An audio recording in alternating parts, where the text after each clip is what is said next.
last topic that we have, man, before we get up out of here and I start my morning meditation, start my day off on a spiritual high, being grateful for everything that I want to be grateful for, like Deke, like the chat, like AJ Martinez, and everybody else has been on the show today.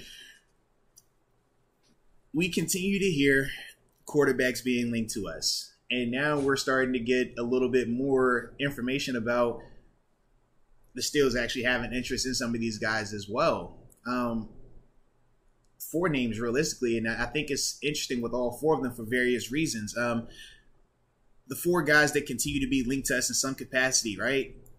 Jameis Winston, Mitch Trubisky, Teddy Two Gloves, Teddy Bridgewater, and Jimmy Garoppolo. Now, all 4 of these guys have started in the NFL. All 4 of these guys have won games in the NFL. 2 of these guys, I think, have Pro Bowls. In terms of Teddy and Mitch, does James have a Pro Bowl? He might. I don't even know. Yep, all 3. So all 3 have Pro Bowls, and all 3, like I said, have proven, or at least have started games for one or multiple franchises, right? And won games. Some of these guys have even led their teams to the postseason. I mean, Jimmy G even taking the team to a Super Bowl. But with all 4 of them, we know that they all have kind of, good and bad about them. To not, belabor the point with this, but like Jimmy G, for example, reports came out late last night that he's going to have shoulder surgery on his throwing shoulder. He's not going to be able to do anything for 16 weeks. That means no mini camp. That means no OTAs. He's supposed to be coming back around training camp.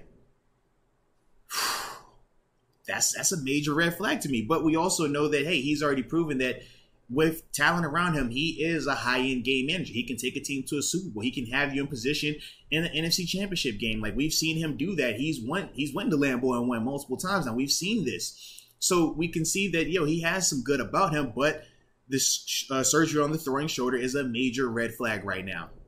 Jameis Winston.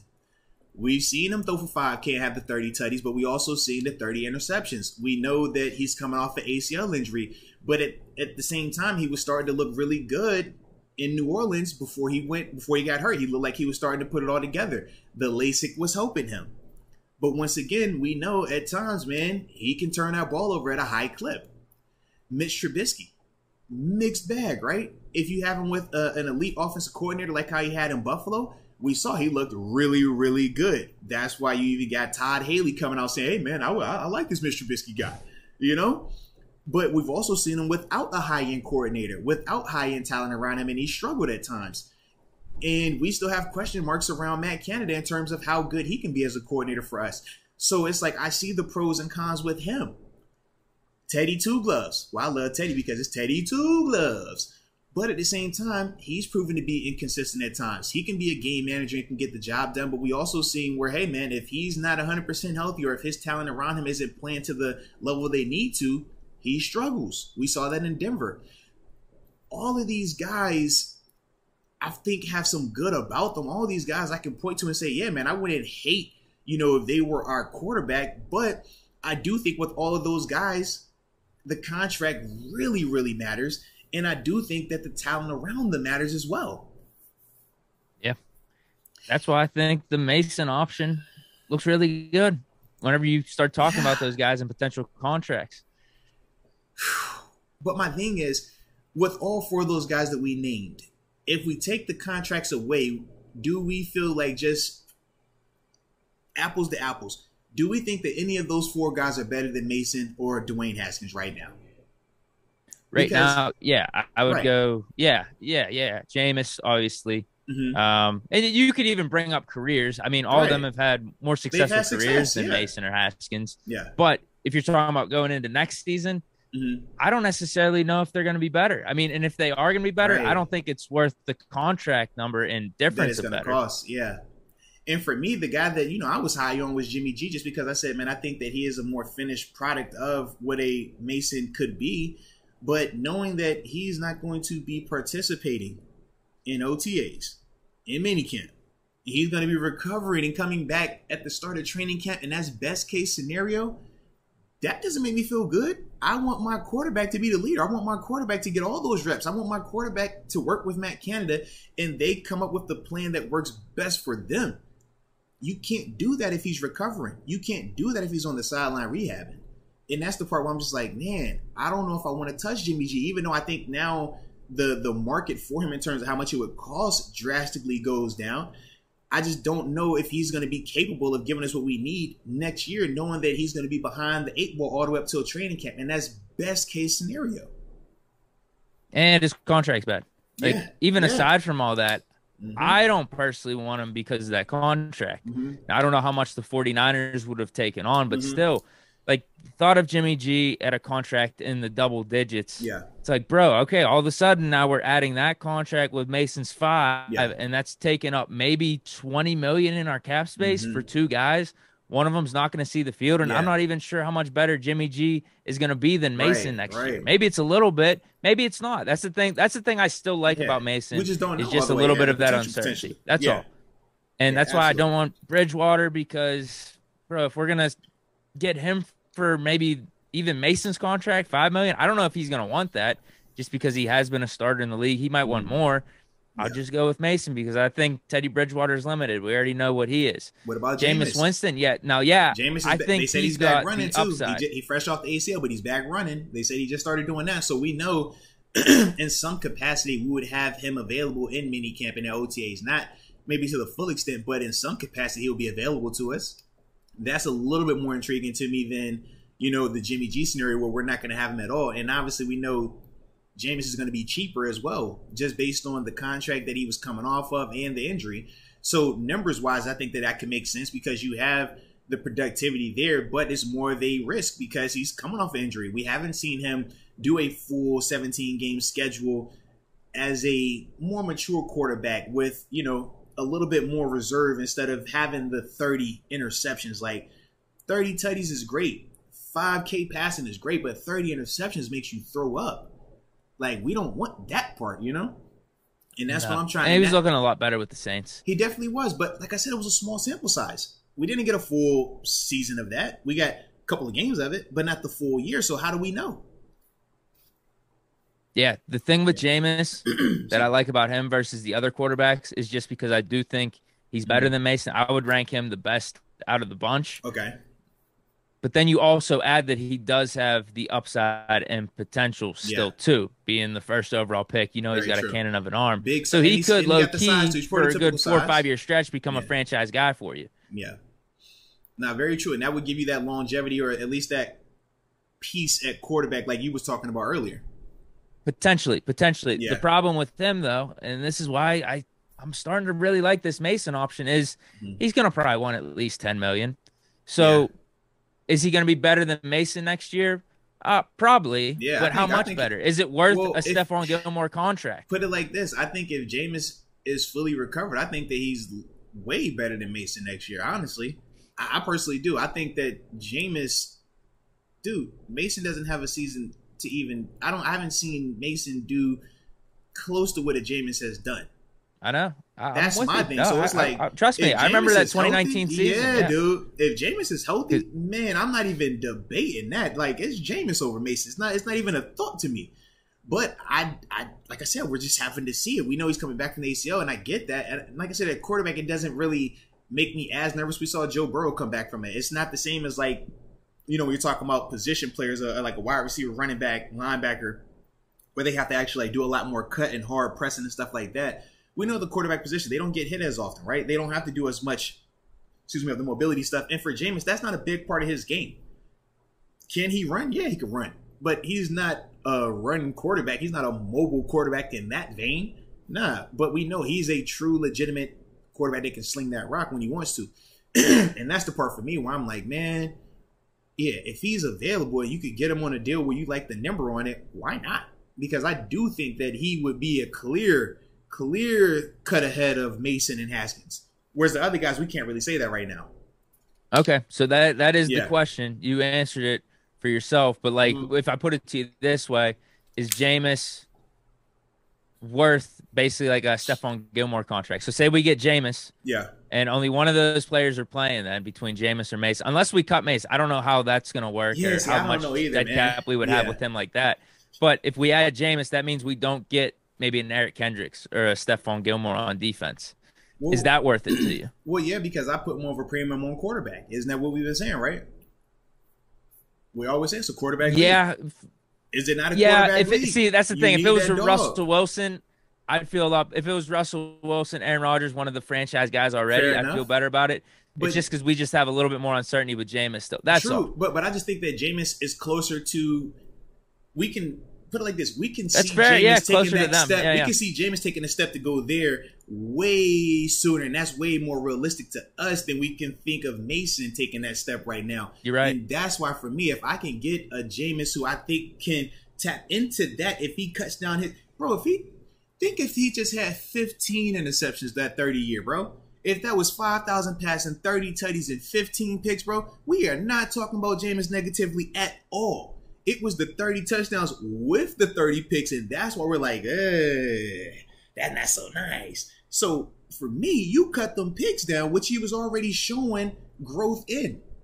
If he cuts those picks down, bro, I'm like, man, what are we talking about here? Like, he's not that far from those guys, not at all. No. And going back to the 2019 season, I remember because I think I was playing fantasy at the time. I think I had Rashard Perryman in one of those last weeks. Yeah. So I was watching the Tampa Bay game. And even though Jameis was all over the place, I was like, bro, it's been so long since I've seen a quarterback just be able to, like, sling it like this. Like, Mason can't do this. Duck can't do this. So that's to your point of just Jameis at full potential is higher than probably anything we'll see with Mason. But then we also see Mason like improve these last couple games. And I do think maybe Mason could be decent. Maybe. But also, you have a proven leader in Jameis also, bro. We don't know what type of leader Mason is in terms of motive. Now, we don't – I hope his speeches are better than what Jameis is because we know Jameis' speeches get a little wacky. But at the same time, Lewis. He's Ray Lewis-esque. But it's like, Jameis is the guy that's going to motivate. Jameis, the guy that he's in the middle of the group. He's the leader of the group. He's the alpha. We haven't seen that with Mason either. So I also think about that part. It's like, man, Jameis brings a lot to the table outside of the 30 picks. That's the big question mark with him. But as I say every single time, don't bring up 30 picks without seeing 30 touchdowns, 5,000 passing yards. Because that was the truth. That is undeniable. And you don't do that if you're not good in this league. That's not even good. That's above average. That's like you're flirting with potentially being a dog in this league. And that's the part for me where I'm like, man, you can get a chance to get him low and tap into that. It's worth it. Versus a Stephon. My only problem with Jameis. That's all. My only problem with Jameis, and it's actually not a problem with Jameis, it's just if we bring him in, I wouldn't want Mason on the roster then. Fair enough. Because we're just giving the QB1 spot to Jameis. I'd rather clear up some cap space from Mason's contract, sign an offensive lineman or something. I'd want to do something with that money. Fair enough, but all I would say is this. Don't look at the $5 million and think of it like, man, why are we wasting that money? Think of him as a high-end insurance policy in terms of your backup quarterback. If Jameis gets hurt, you have confidence in this guy. $5 million, $5 to $10 million is like typically good backup quarterback money. You know what I mean? Like, you look at what Chase Daniels was getting. You look at I'm drawing a blank on the other guy's name. Maybe we just view it as if you give Jameis 10, you're giving him 15. How about that? Right, that's it. That's all you're thinking of it as. Because, guys get hurt. All right, cool, but at least you feel confident in this guy coming off the bench. You feel confident, hey, for $5 million, that's not going to kill us, but I know he can come in here and get us a game. I don't think he can do it for the whole year, but I know he can get us a game. And that's kind of like how I would view it. Versus just saying, man, get rid of that deal. I don't even want the $5 million. And now we're like, okay, where's Haskins at? Now, if we think Haskins is better than Mason, okay, great. It makes perfect sense. But if there's still a little bit of uncertainty there, still a little bit of a debate there, then yeah, man, why even play that game? Go ahead and stick with Mason for the $5 million as the backup quarterback. You got Jameis for 10. It doesn't kill you. It doesn't kill you. That's all. Okay. Yeah. Trubisky then? Like I said, I'm cool on it just because we don't have Brian Dable. If we had him coming in, then yeah, it's great. I pair him with the coordinator I saw him have success with and look really good with, and I feel confident, but I can't say that right now, bro. I can't. As much as I want to give Matt Canada the benefit of the doubt, why? Like, I don't feel as confident about him like as the team does right now. Yeah, he would have to have a contract worse than Mason, I think. Yeah, dude. Yeah. 2 or 3, 4, whatever it is, and just fine. You have him in for competition. Yeah. I don't want anything more than that, though. Yeah, man. I like the whole first-round pick, second overall. Maybe he reinvented himself a little bit. It's got some talent.